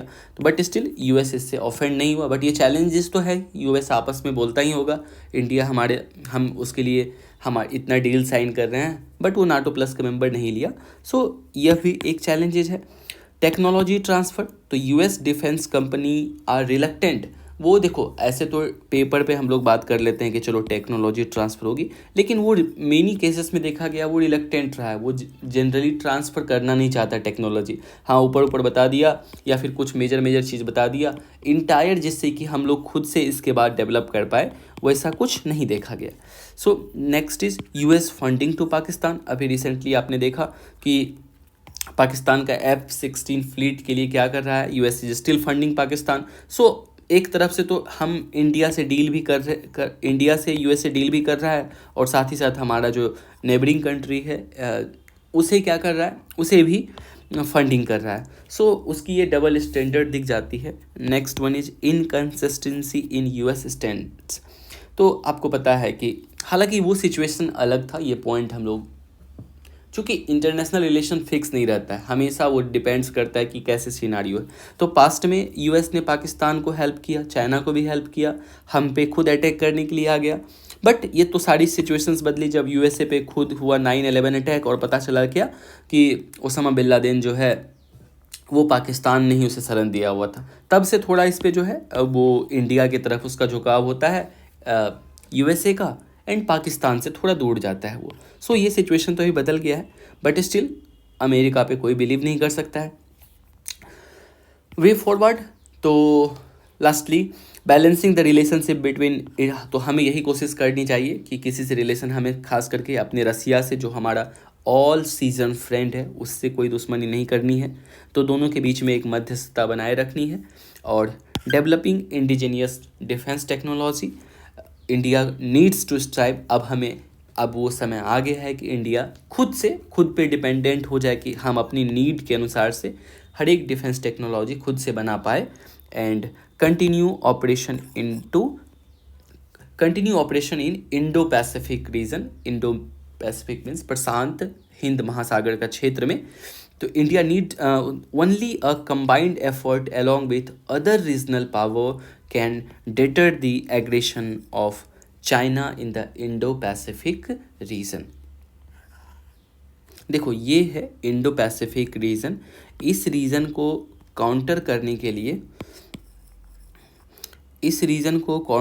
के लिए, जो पूरी इंडो पैसिफिक रीजन है, तो यहाँ पे कर रहा है क्या, हमें मस्ट है कि अकेले कोई भी कंट्री इतनी बड़ी एरिया में सिक्योरिटी प्रोवाइड नहीं कर सकता है, तो हमें इसमें, और इसके लिए इंडिया ने भी बहुत सारे अलायंस में भी शामिल अपने आप को किया है, और जो है क्या हम इसके लिए काम कर रहे हैं। सो घबराने की इसमें भी बात नहीं है। तो इसलिए करा है क्या, ओनली अ कंबाइंड एफर्ट ही क्या क्या कर सकता है क्या, कि रीजनल पावर जब मिल के हम एक कंबाइंडली एफर्ट करेंगे तो एग्रेशन ऑफ चाइना से हम लोग फाइट कर सकते हैं। नाउ अब हम बात करते हैं, थोड़ी सी कुछ पॉइंट है स्पेस से रिलेटेड भी हमारी कुछ डील साइन हुई। Same news, Indian PM visited and led to the significance important agreement in space sector. तो इसमें क्या किया है, तो मेजर डेवलपमेंट क्या हुआ, NASA will provide advance training to Indian astronaut. Important point है कि नासा हमारे एस्ट्रोनॉट्स को ट्रेनिंग देंगे, किस लिए, with the goal of mounting a joint effort to the international space station in 2024। तो स्पेस स्टेशन में जाने के लिए तो उससे पहले ट्रेनिंग की आवश्यकता होती है, that will be provided by NASA. India signed the US led Artemis accord as its 27th member. Artemis accord को भी आपको हमने काफ़ी डिटेल से समझाया है स्पेस वाले लेक्चर में, होप सो आपको याद होगा। तो आर्टेमिस अकॉर्ड क्या था, ये which aims to establish a common vision via set of principle guidelines best practices to enhance the governance of civil exploration and use of outer space। ये US lead Artemis accord है, जो कि outer space की कैसे use किया जाए, उसके बाद उसकी प्रिंसिपल्स है, और हमें जो वहाँ पे जो टेक्नोलॉजिकल डेवलपमेंट होगा, जो नॉलेज मिलेगी, उस नॉलेज को आर्टेमिस अकॉर्ड को जो मेंबर साइन करेगा वो मेंबर के साथ उस नॉलेज को शेयर किया जाएगा। तो इंडिया ने जो है 27th मेंबर के तहत इसमें ज्वाइन किया है, इससे पहले 26 मेंबर ऑलरेडी थे। इससे क्या बेनिफिट मिलेगा, जब मान लो हम लोग इंटरनेशनल स्पेस स्टेशन के लिए ट्रेनिंग हमें मिलेगी फ्रॉम नासा से, तो हमारी एक गगनयान मिशन भी आने वाली है। सो उसके लिए भी क्या होगा, तो पुश टू गगनयान मिशन, उसे एक पुश मिलेगा। The in hand training assurance to Indian astronaut by NASA will help India to achieve objective of its first manned space mission, that is Gaganyaan. हमारी भी एक मैन्ड स्पेस मिशन बस कुछ ही समय बाद लॉन्च होने वाली है, गगनयान। तो इस गगनयान में भी लाइक स्पेस स्टेशन के तहत ही हमारी भी गगनयान होगी। तो इसके लिए ट्रेनिंग जो है नासा हमें प्रोवाइड करेगी, तो इसमें एक बूस्ट मिलेगा हमें। Entry to ISS international space station में हमें एंट्री मिलेगी। Next is entry to the gateway. देखो गेटवे क्या है, गेटवे जो है ऐसे समझते हैं, एक मिनट वेट अ सेकेंड। देखो this one will be gateway. Gateway extraterrestrial space station होगा, जो कि नासा 2025 में से लॉन्च करेगा। ये बिल्कुल सिमिलर टू है इंटरनेशनल स्पेस स्टेशन के तहत ISS। इंटरनेशनल स्पेस स्टेशन में क्या होता है, वो अर्थ के चारों ओर चक्कर लगा के उसमें एस्ट्रोनॉट्स बैठे रहते हैं और वो रिसर्च करते हैं एंड डाटा को गैदर करते हैं। द सेम वे ये मून के चारों ओर जो है गेटवे मिशन क्या करेगा, रोटेट करके घूमते हुए स्टडी करेगा, जो कि नासा इसे लॉन्च करेगा 2025 में। तो उसी में है क्या, तो entry to the gateway, India को भी इसमें हिस्सा लेने का मौका मिला है। तो gateway is an upcoming NASA led international lunar orbital station. ये क्या है, इंटरनेशनल लूनार ऑर्बिटल स्टेशन, किसके लिए, फॉर आर्टेमिस एस्ट्रोनॉट। ये भी आर्टेमिस अकॉर्ड के अंतर्गत आता है। तो जो भी आर्टेमिस अकॉर्ड साइन किया है तो उनका एस्ट्रोनॉट्स इसमें पार्टिसिपेट कर सकता है विथ नासा प्रोग्रामिंग। और उसके बाद क्या इसमें होगा, क्रियो सीट भी होगा, crew seat to the gateway development contributors. जो इस आर्टेमिस अकॉर्ड में है उसे कुछ क्रियो सीट दिया जाएगा, मतलब उस स्पेस स्टेशन के अंदर में वो उनके भी, वो जैसे इंडिया मान लो इसका मेंबर बना है तो इंडिया को भी ये मौका मिला है, इंडिया को भी उसका बर्थ मिलेगा, उसको सीट प्रॉपर मिलेगा, इंडियन एस्ट्रोनॉट्स उसमें जाएंगे एंड रिसर्च करेंगे। तो India can also get it's birth through the accord and active participation. Next is enhance capability of ISRO. जब हम लोग मिलके काम करेंगे तो हमारे इसरो को भी कई चीज़ सीखने को मिलेगा फ्रॉम नासा, एंड नासा भी हमसे बहुत सारी चीज़ सीखेंगे, बिकॉज हमारी जो है इसरो उसने भी कई सारे माइलस्टोन अचीव किया है। So this is the major developments regarding the recent visit. बाकी चैलेंजेस क्या है, मिसमैच इंटरेस्ट। हालांकि देखो मुझे इस पॉइंट में कुछ खास नहीं लगा कि अलग अलग इंटरेस्ट है, वाइल कहता है कि NASA ambition are beyond earth's orbit, ISRO, देखो मतलब इस तरह का पॉइंट आई थिंक नहीं लिखना चाहिए। क्या कह रहा है, क्या नासा के ambition are beyond earth orbit and ISRO's ambition like mostly within the earth orbit. तो क्या उसने मतलब इस आर्टिकल वाले ने, विजन वाले ने मंगलयान नहीं देखा, अभी रिसेंटली चंद्रयान हमने लॉन्च किया, तो क्या Mangalyaan Chandrayaan extra terrestrial mission नहीं है? अजीब हाल है। तो मतलब हम लोग अर्थ से बाहर अब निकल चुके हैं। सो दिस ये चीज़ तो मुझे नहीं लगता है क्या पॉइंट होना चाहिए, ये पूरे पॉइंट को ही उड़ा दिया जाएगा, इसे नहीं। चैलेंजेज ये नहीं है, चैलेंजेज है असिमेट्री इन कैपेबिलिटीज़। हाँ, इसमें थोड़ी हम बात कर सकते हैं क्या कि US has highest number of registered satellite in space and space x alone managed to make 61 launches in 2022. India has only 60 satellites in orbit till now. तो देखो वो एक साल में ही 2022 में 61 सैटेलाइट लॉन्च किया और अभी तक हमारा ओवरऑल 60 सैटेलाइट है। तो थोड़ी हमारी कैपेबिलिटीज़, सो इसमें भी हम लोग ऐसे कंपेयर नहीं कर सकते हैं जहाँ से यूएस ने स्टार्ट किया और जहाँ से हमने स्टार्ट किया, दोनों की स्टार्टिंग पॉइंट में डिफरेंस है। हमारे पास डिफेंस बजट कम है, फाइनेंशियल कॉन्स्ट्रेंट है, सो दैट्स वाई कुछ ये डिससिमिलैरिटीज़ है। बट स्टिल इतनी कम कैपेबिलिटी रिसोर्सेज में भी जितनी उपलब्धि इसरो ने हासिल की, that's unimaginable. Next, Russian collaboration. तो Russian space agency has helped ISRO from very first mission Aryabhata to recent Gaganyaan and various MOUs signed with the ISRO. A sudden flip towards NASA will risk Russian agency. ये point most important point पूरी challenges में यही मुझे लग रहा है कि ये देखो सही बात है कि आज तक मैंने कई सारे डील में बताया, कभी एक बहुत अच्छे से चर्चा करेंगे हम लोग इंटायर इंडिया रसिया रिलेशन पे। रसिया ने हमारे लिए वो हर सेक्टर में किया है, चाहे वो एनर्जी सेक्टर हो, चाहे वो न्यूक्लियर सेक्टर हो, चाहे वो इकॉनमी से रिलेटेड हो, डिफेंस से रिलेटेड हो, एंड हमारा स्पेस मिशन हो, सभी क्षेत्र में रसिया ने हमें काफ़ी हेल्प किया है। That's why we are telling Russia is the all season all weather friend. So हमारे जब पहला मिशन था आर्यभट्ट, उस समय भी गगनयान में हमें वो रसिया के तहत से हेल्प मिला, और बट स्टिल अभी हमारा जो इतना झुकाव यूएसए के तहत हो रहा है, सो ये हमारे बीच में थोड़ी संबंध को खटास उसमें पैदा हो सकती है। So this is the major challenges जो कि इंडिया को इसे बैलेंस करना होगा। वे फॉरवर्ड क्या है, induce long term cooperation, inducing private participation, voicing for space as a global common. Important है this point and this point कि प्राइवेट पार्टिसिपेशन, प्राइवेट सेक्टर का आना स्पेस में बहुत ज़रूरी है। हालांकि इसमें कई सारे स्टेप भी लिया गया है इसरो के द्वारा, जैसे NSIL हमने बनाया, जो कि एक स्पेशल विंग तैयार किया जो कि प्राइवेट कॉन्ट्रैक्टर से डील करेगा। मैन्युफैक्चरिंग भी अब तो स्टार्ट हो चुकी, कई सारे स्टार्टअप्स भी आई है जो स्पेस से रिलेटेड अब जो है इक्विपमेंट बनाने लगी है। तो ये तो काम हो ही रहा है। और space as a global common, ये एक ग्लोबल एजेंडा पे रखना चाहिए, ग्लोबल प्लेटफॉर्म पे रखना चाहिए कि स्पेस देखो, स्पेस के लिए भी यदि अब सब फाइट करने लगे, चाइना अलग फाइट करने लगे, US अलग, रसिया अलग, कि सब हमारा अपना अपना रिसर्च हो रहा है, सो फिर ये क्या होगा, इससे बहुत सारी प्रॉब्लम्स है। पहले बात तो नंबर ऑफ सैटेलाइट्स ऊपर अधिक जाएगी, तो स्पेस की डेब्रिस एक अभी सबसे बड़ी समस्या बन चुकी है। बहुत खतरनाक लेवल पे स्पेस डेब्रिस क्रिएट हो चुका है।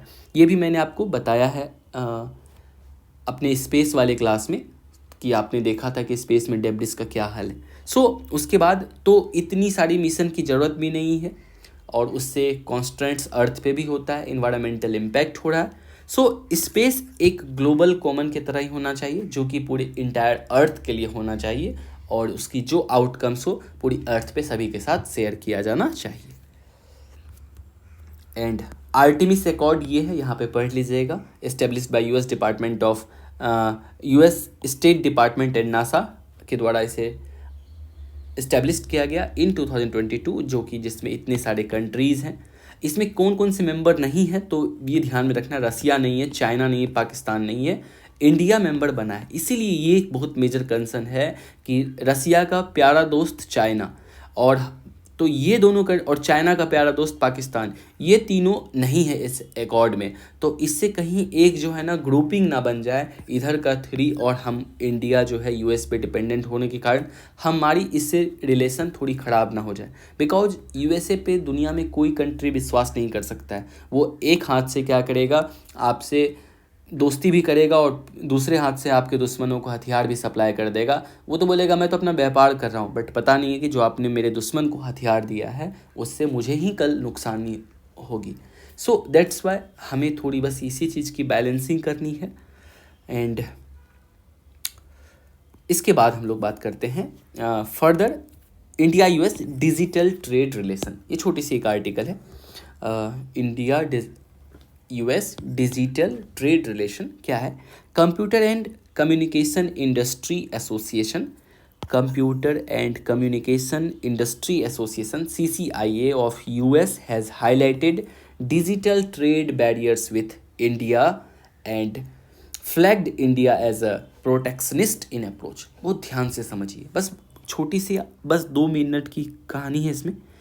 ये कहना क्या चाह रहा है क्या, कि जैसे कि हमारे यहाँ भी बहुत सारे एसोसिएशन हैं, तो जो USA में computer and communication industry association है, this in computer and communication industry association, इसने क्या कहा ना कि इंडिया जो है वो जानबूझ के एक ट्रेड बैरियर क्रिएट कर रहा है। ट्रेड में कई तरह का बैरियर होता है, एक को तो कहते हैं मान लो टैरिफ बैरियर। जैसे ये मान लो ये ट्रेड हो रहा है between XY 2 country.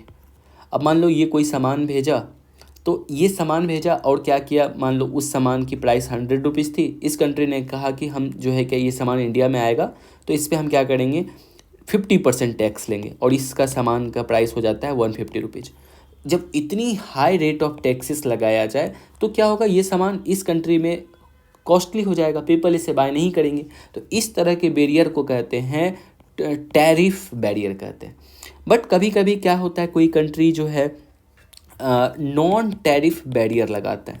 Non tariff barrier क्या होता है, अलग अलग तरीके के बहाने से, मान लो टैक्स कॉम्प्लायंस में लेट करेगा, शिप पे आएगा तो उसे जल्दी से क्लियरेंस नहीं मिलेगा, फिर उसके बाद कई सारे मेजर्स लगा देगा, बोलेगा फाइटोसैनिटरी मेजर्स नहीं है, तो ये प्रॉब्लम्स है। तो कुछ कुछ बहाने करके जब ऐसे डिले किया जाता है तो उसे कहते हैं non tariff barrier. The same way ये जो है CCIA इंडिया पे एलिगेशन लगाया है कि इंडिया जानबूझ के क्या कर रहा है, ट्रेड बैरियर क्रिएट कर रहा है, और इस चीज़ को हम लोग प्रोटेक्शनिस्ट इन अप्रोच कह सकते हैं जो इंडिया कर रहा है। इंडिया एक प्रोटेक्शन कर रहा है, मतलब प्रोटेक्शनिस्ट अप्रोच मतलब क्या होता है, इस मतलब अपने कंट्री में किसी में और कंट्री के सामान को या उस कंपनी को अच्छे से नहीं चलने दे रहा है। वो चाहता है कि सिर्फ इंडियन कंपनी ही यहाँ पे परफॉर्म करे और फॉरेन कंपनी को काफ़ी नुकसान हो और वो यहाँ से वापस चले जाए। तो इसे कहते हैं क्या, प्रोटेक्शनिस्ट इन अप्रोच। क्या ये रियलिटी में ऐसा है? तो देखो, हालांकि हमने जो भी रिफॉर्म किया है, इंडिया ने बहुत सारा अभी स्टेप्स लिया, बिकॉज बहुत सारी फॉरेन कंपनी इस चीज़ से बाहर थी। जैसे कि जब हम लोग देखेंगे अभी तो जैसे कि मान लो हमने जो क्या लाया, आईटी रूल लाया। Then after IT rule and उसमें हमने इंक्लूड किया था इक्वलाइजेशन लेवी, हमने अपने टैक्स रिफॉर्म किया।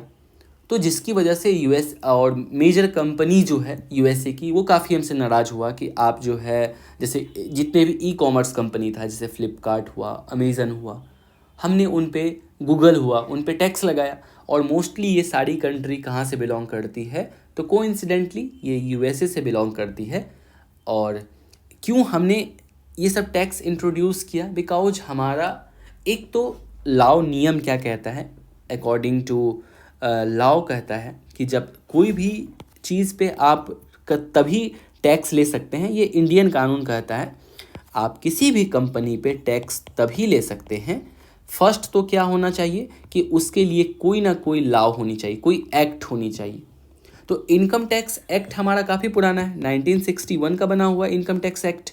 उस समय तो कोई भी ई कॉमर्स कंपनी थी नहीं, उस समय तो इंटरनेट ही नहीं थी, डिजिटल कोई कंपनी ही नहीं थी, तो हमारे उस डेफिनेशन में डिजिटल टैक्स नहीं था। बट रिसेंटली जब फ्लिपकार्ट हुआ, गूगल हुआ, ये सब इतनी मल्टी नेशनल कंपनी है, $1 बिलियन कमा रही थी वो, तो उस पर टैक्स लगाने के लिए हमें क्या करना था, तो इंट्रोड्यूस किए हम लोग इनकम टैक्स एक्ट में e commerce companies plus digital taxes लगाया हमने। सेकेंड वन इज़ क्या हुआ कि एक और नियम है इंडिया में कि जब तक कोई कंपनी का फिजिकल प्रेजेंस ना हो तब तक आप उस पर टैक्स नहीं लगा सकते। तो भले ही अमेजन, जैसे मान लो अमेजन का तो कोई फिजिकल प्रेजेंस इंडिया में नहीं है, वो कंपनी यूएस की है, तो जिसकी प्रेजेंस इंडिया में नहीं है, जिसका कोई कंपनी इंडिया में है ही नहीं, उस पर टैक्स नहीं लगा सकते। लेकिन हमने जब इन सब चीज़ पे टैक्स इंट्रोड्यूस किया तो इसी की वजह से यूएस थोड़ा सा गुस्साया हुआ था हमसे। फिर कई सारे हम लोगों ने डाटा आईटी रूल में हम लोगों ने क्या कहा कि सिक्योरिटी होनी चाहिए हमारे डाटा की। तो हर कंपनी को बोला क्या, आप जो है क्या, जितना भी डाटा जनरेट होता है इंडिया से, उन सारे डाटा को आपको इंडिया में ही रखना होगा। तो इन सब की वजह से यूएस कह रहा है क्या, हम जानबूझ के जो है ट्रेड बैरियर क्रिएट करना चाहते हैं। अब पढ़ के देखते हैं क्या कह रहा है आर्टिकल। कहता है through the bilateral trade between India and US, हमने बात किया $128 बिलियन की ट्रेड हमारे पास होती है। द डिजिटल और technology services did not emerge as a major factor. क्यों? क्योंकि यूएसए को पहले बात तो इससे ट्रेड का नुकसान हो रहा है, लगभग $28 बिलियन का जो है वो यूएसए नुकसान में जा रहा है, वो डेफिसिट में चलता है। तो और उसके बाद कहता है क्या, इतना डील होने के बावजूद भी जो है इसमें डिजिटल और टेक्नोलॉजी सर्विसेज अच्छे से इमर्ज नहीं हो पाया है। और यूएसए तो इसी के लिए फेमस है, या तो डिफेंस सामान बनाता है या फिर उसके पास ये टेक्नोलॉजी है। यूएसए के पास कहता है 27 बिलियन का ट्रेड डेफिसिट है। The two countries are improving their tech partnership by incentive on critical and emerging technology. Under ICET, both countries will cooperate on critical and emerging technology in areas including artificial intelligence, quantum computing, semiconductor, wireless communication. In point को हमने समझ लिया है कि हम इस initiative के साथ मिलके इन एरिया में काम करना चाहते हैं। उसके बाद एक MOU भी साइंड हुआ between two states on semiconductor supply chain and innovation partnership, इसे भी हमने देखा।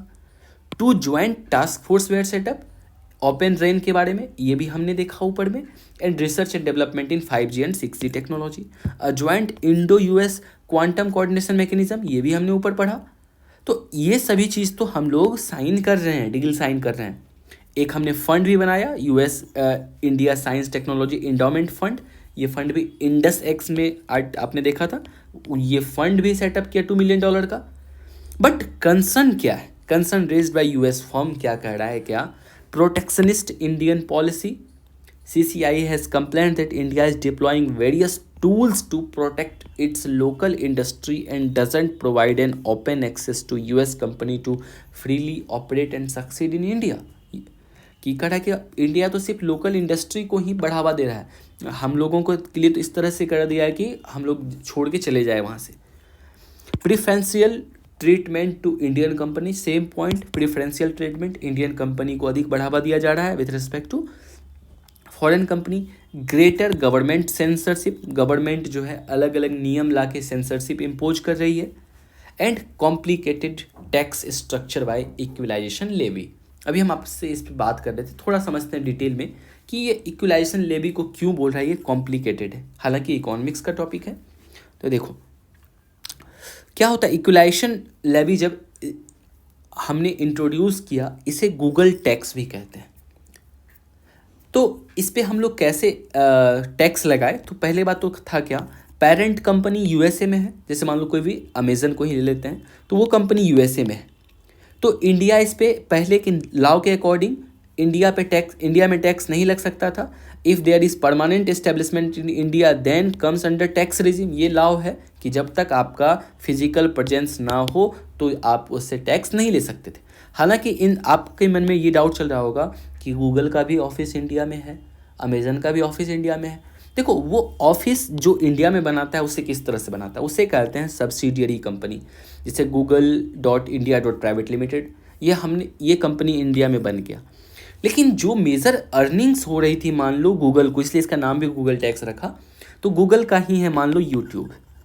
तो यूट्यूब में अब ये कोई पर्सन है, ये इंडियन पर्सन है, ये क्या किया, इसे कोई अपना ऐड चलवाना है यूट्यूब पे, इसने कुछ पैसा भेजा, किसको भेजा, यूट्यूब को भेजा।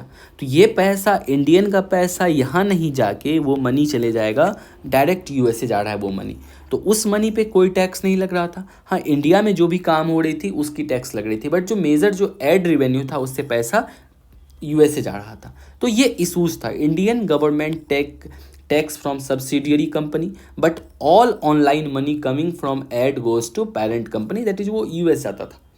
तो इन सब चीज़ को देखते हुए गवर्नमेंट ने इंट्रोड्यूस किया इक्वलाइजेशन लेवी। यह एक प्रकार का डायरेक्ट टैक्स है। अब मान लो ये किस तरह से वर्क करेगा, जैसे मान लो ये कोई जॉन है, जॉन 20,000 रुपीज़ का मान लो एक ऐड चलवाने के लिए 20,000 का डील साइन होता है कि यूट्यूब से साइन होता है कि चलो मैं 20,000 रुपीज़ आपको दूंगा, मेरा ऐड चलना चाहिए। तो ये जॉन क्या करेगा, फेसबुक को इसे 6% टैक्स देनी है, तो 6% हो जाता है इस पर 1,200 रुपये इस पर्सन को टैक्स देनी थी एज अ इक्वलाइजेशन लेवी। तो जॉन क्या करेगा, ये 6% टैक्स जो हो रहा है इस पर, मतलब 1,200 रुपया, ये अब क्या करेगा, इस फेसबुक को नहीं देगा या अमेजन को नहीं देगा, मतलब 20,000 रुपये जो है ये पैसा ये ट्रांसफ़र कर दिया किसको, फेसबुक को। और जो 6% जो इक्वलाइजेशन लेवी इंडियन गवर्नमेंट ने लगाया, वो 6% 1,200 रुपये जॉन जो है इंडियन गवर्नमेंट में जाके जमा करेगा। सिंपल सी बात समझो, आप जैसे हो, मान लो ये आप 20,000 रुपये का कोई एक डील साइन कर रहे हो यूट्यूब से, तो 20,000 रुपये आप दे दो उसको ऐड के लिए, और जो 6% इक्वलाइजेशन लेवी इंडियन गवर्नमेंट को आपको देना है। ये तो था सिंपल सा जब हम ऐसे बात कर रहे हैं। लेकिन कभी आप सोचो, यदि हम बात करें ई कॉमर्स की, आप फ्लिपकार्ट अमेजन से डेली सामान मंगवाते हो, अब यदि टोटल सपोज करो महीने में जो है क्या आपने तो जितनी बार ऑर्डर किया उन सभी का टैक्स आपको यदि आपको इंडिविजुअली जाके देना हो, ये तो बहुत मुश्किल सी बात हो जाएगी कि हर एक ट्रांजेक्शन के लिए पूरी पीपल जो है जाके, अब ऐड तो मान लो कुछ फ्यू नंबर ऑफ पीपल जो है क्या ऐड डलवाते होंगे, तो वो जाके पैसा जमा कर सकता है टैक्स गवर्नमेंट ऑफ इंडिया को, बट सामान तो हर लोग खरीदते हैं। अब उन सभी चीज़ों पे एक एक पर्सन जाके यदि टैक्स जमा करने लगे तो ये तो गवर्नमेंट के लिए भी जान का जपाल हो जाएगा, वो भी नहीं इतनी हैंडल कर पाएगा कस्टमर को। सो अब ये समझते हैं but how to tax Amazon like company, कोई अमेजन लाइक यदि कंपनी है तो उससे कैसे टैक्स लिया जाएगा जो ई कॉमर्स की काम करता है, बिकॉज नो एडवर्टाइज वहाँ। और दूसरी बात क्या है, वहाँ पे कोई एडवर्टाइजमेंट भी नहीं हो रहा है, प्योर वो एक बिजनेस कंपनी है। And if all individual people have to pay each transaction, तो क्या हो जाएगा, इंसान पागल हो जाएगा। सो गवर्नमेंट ने 2020 में एक लॉ लाया, बोला कि जितने भी B2C कंपनी है, B2C कंपनी मतलब क्या, कि बिजनेस टू कस्टमर कंपनी है, फ्रॉम 1 अप्रैल 2020 से these company also comes in tax regime. बोला कि आप भी टैक्स रिजिम में आओगे, बट बताते हैं आपसे टैक्स कैसे लिया जाएगा। तो उससे बोला क्या, 2% टैक्स ऑन एवरी ट्रांजेक्शन लिया जाएगा आप पे, जितना भी ट्रांजेक्शन होगा उस पर 2% टैक्स लिया जाएगा। और आप पे टैक्स उस कंपनी पे तभी लगेगा आपका यदि टर्न ओवर कितना है, 2 करोड़ से ज़्यादा है, तो जाके आप 2% टैक्स रिजिम में आएंगे ऑन एवरी ट्रांजेक्शन। तो समझो, कंपनी ये भी है, कंपनी ये भी है, 3 कंपनी है, इसकी टर्न ओवर ओनली 1 करोड़ रही, तो चाहे इसमें 100 ट्रांजेक्शन ही क्यों ना हो, इससे कोई टैक्स नहीं देना पड़ेगा। इसको 1.9 करोड़ हुआ, इसे भी टैक्स नहीं देना पड़ेगा। इसका 2.5 करोड़ टर्न ओवर है, तब जाके ये कंपनी हर ट्रांजेक्शन पे 2% टैक्स देगी। क्लियर है यह। अब ये जो हुआ, जब जब कॉमर्स कंपनी के लिए लाया, B2C कंपनी के लिए लाया, तब जाके यह टैक्स अब कैसा हो गया, इनडायरेक्ट टैक्स हो गया, बिकॉज आपके बिहाफ में अब कंपनी पे कर रही है, दैट इज इनडायरेक्ट टैक्स। तो अब क्या करेगा, जॉन अमेजन को देगा, और अमेजन क्या करेगा, इंडियन गवर्नमेंट को देगा। बट एडवर्टाइजमेंट में क्या था, जॉन डायरेक्टली इंडियन गवर्नमेंट को टैक्स दे रहा है और अमेजन को उसका पैसा दे रहा है। Second, for permanent establishment definition. और हमने एक बात और कहा था, इंडिया की लॉ कहती है जब तक आपका फिजिकल प्रेजेंस नहीं हो तब तक तो आप उससे टैक्स ले ही नहीं सकते। अब तो अमेजन कंपनी इंडिया में थी ही नहीं, फेसबुक है ही नहीं, तो उससे कैसे टैक्स ले रहे हैं। तो गवर्नमेंट जो है new term in finance bill में इंट्रोड्यूस किया, एक नया टर्म को ऐड किया कि यदि किसी का सिग्निफिकेंट इकोनॉमिक प्रेजेंस भी हो तो उस पर टैक्स लगेगा। बात समझ रहे हैं। फिजिकल प्रेजेंस मतलब क्या, बॉडी, हैव अ बॉडी होनी चाहिए, उसकी शॉप होनी चाहिए। लेकिन अब हम क्या लिखे हुए हैं कि किसी की यदि सिग्निफिकेंट इकोनॉमिक प्रेजेंस भी है तो उस पर टैक्स लगेगा। और टैक्स कैसे लगेगा, बिकॉज ऑफ ये उसकी प्रेजेंस पे डिपेंड करेगा, किसकी कितनी प्रेजेंस है, कौन कितना डील करता है, कि कोई 200 करोड़ का बिजनेस कर रहा है कि 500 का करोड़ का कर रहा है। तो जितना अधिक बिजनेस होगा उतना ही अधिक उस पर टैक्स लगेगा। तो इन सब तरह का लोचा देख के जो है ना, यूएसए बोला कि देखो भाई बहुत गड़बड़ कर रहे हो तुम लोग, बहुत कॉम्प्लिकेटेड ये सब नियम लगा दिए हो, मुझे तो समझ में नहीं आ रहा है क्या करो। तो इसीलिए जो है क्या, तो ये उसकी तरह से पॉइंट है कि complicated tax structure by equalisation levy. तो कहता है current equalisation levy of 2%, earlier जो कि 6% था आपने देखा, ये वाले केस में 6%, बाद में फिर जाके 2% हुआ। Charge on gross revenue received by non resident ecommerce operator to the resident Indian amounts to double taxation. और कहता है क्या, ये जो चीज़ हो रहा है ना, ये डबल टैक्सेशन लॉ की तरह है। मतलब क्या, कि फाइनली मान लो क्या, कोई अमेजन ने सामान बनाया, उस सामान का प्राइस मान लो 6,000 रखा। तो ये 6,000 प्राइस कैसे रखा गया होगा, इस पे जो है पहले तो इसका मैन्युफैक्चरिंग कॉस्ट हो गया होगा, कंपनी की बेनिफिट हो गई होगी, इस पे कितना सारा टैक्स लगा होगा, टैक्स भी इंक्लूड हुआ होगा, तब जाके इस पे एमआरपी लगा होगा। बट जब इंडियन पीपल कोई चीज़ मान लो इस सामान को बाय करेगा, इसे जो 2% टैक्स देना पड़ रहा है, ये टैक्स ऑन टैक्स हो गया।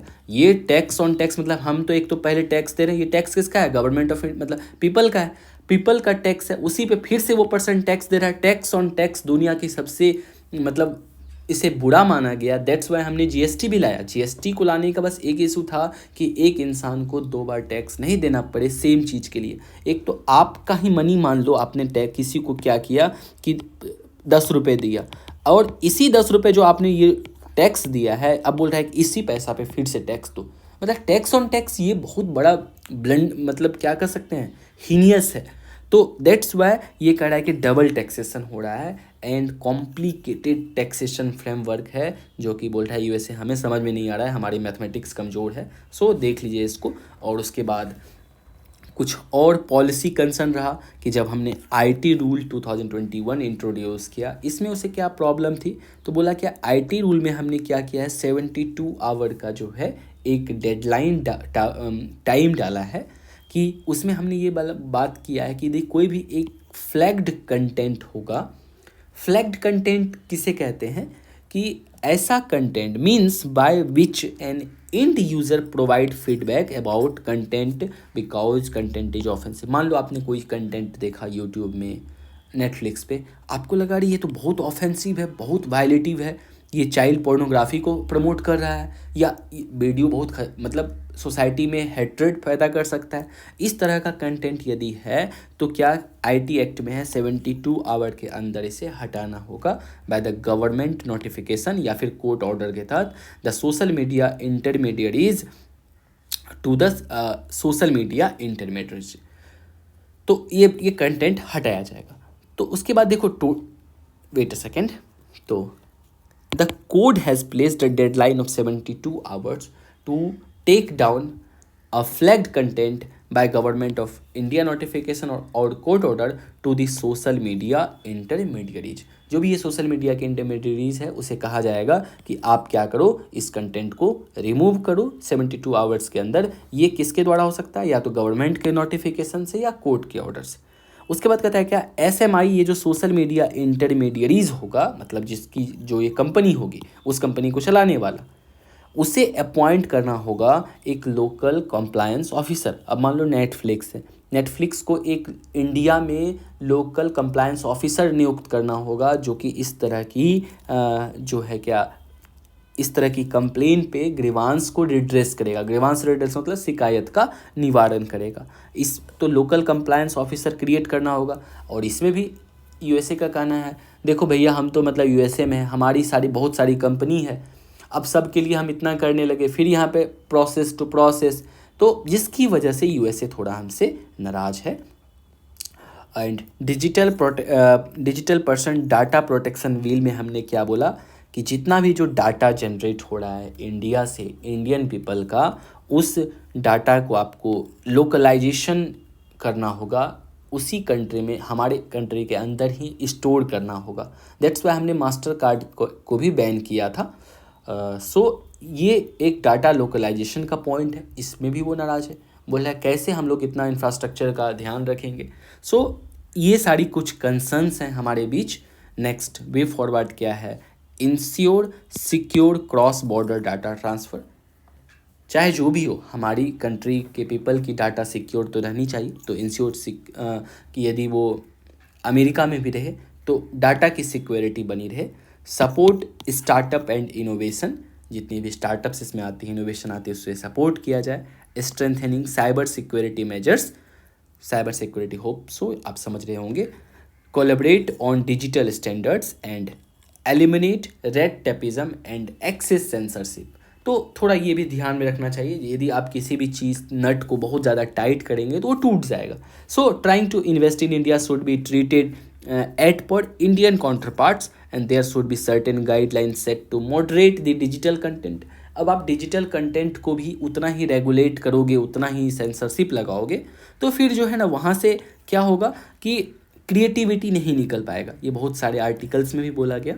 सो थोड़ी सी हमें क्या करना होगा, तो there should be certain guideline set to moderate digital content and government should avoid interfering in the daily chores of digital company. और गवर्नमेंट को थोड़ा इससे इंटरफेयर से बचना चाहिए, जो डेली चोर्स है, डेली काम है कंपनी का, उसे करते रहना चाहिए। सो ये कंप्लीट आर्टिकल रहा अबाउट इंडिया यूएस से रिलेटेड। नाउ हम लोग अब जो है इंडिया नेपाल पे डिस्कस करते हैं।